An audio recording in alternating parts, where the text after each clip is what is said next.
बहुत सालों पहले चंद्रलोक नाम का एक राज्य हुआ करता था, जो अपनी खूबसूरती और शांति के लिए प्रसिद्ध था। इस राज्य की राजकुमारी का नाम था मायरा। मायरा सुंदर होने के साथ-साथ अत्यंत जिज्ञासु और साहसी थी। उसे इतिहास, पुरानी किताबें और जादुई कथाएं पढ़ना बेहद पसंद था। एक दिन महल के तहखाने में मायारा को एक पुराना गुप्त पुस्तकालय मिला। वहाँ एक बेहद पुरानी किताब थी।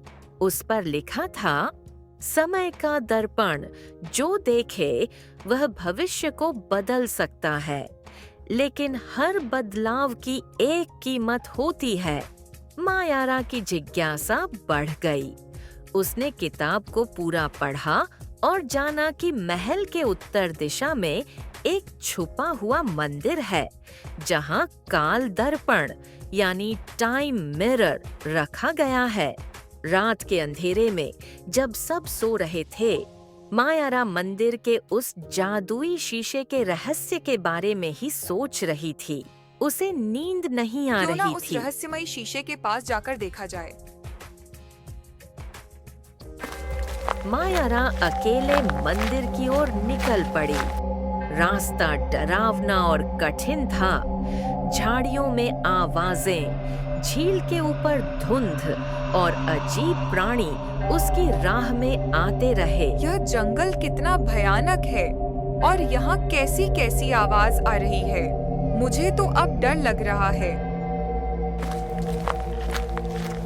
लेकिन मायारा अडिग रही।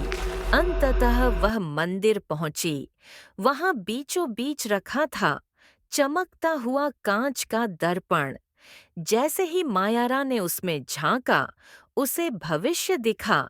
राज्य पर हमला, राजा की मृत्यु और चंद्रलोक का पतन।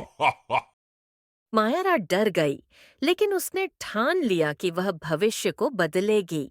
तभी मंदिर की एक आवाज गूंजी। हर बदलाव एक बलिदान मांगेगा। क्या तुम तैयार हो? हाँ, मैं तैयार हूँ। वह बेहोश हो गई।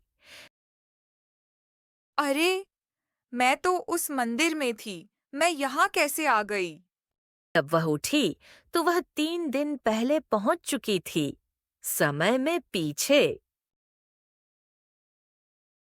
अब मेरे पास मौका है अपने पिताजी और अपने राज्य को बचाने का। राजा ने राज्यसभा बुलाई। हमें गुप्तचारों से पता चला है कि राज्य पर हमला होने वाला है। सेना को तैयार किया जाए।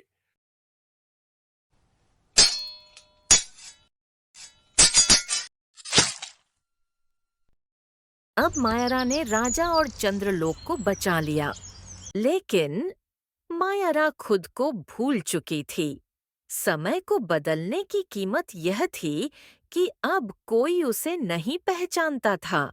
न राजा, न रानी, न उसकी प्रजा। वह समय की परछाई बन चुकी थी।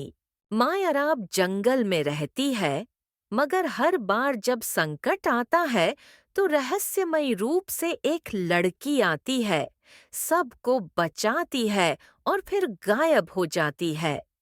लोग उसे आज भी याद करते हैं, समय की रक्षक मायारा के नाम से।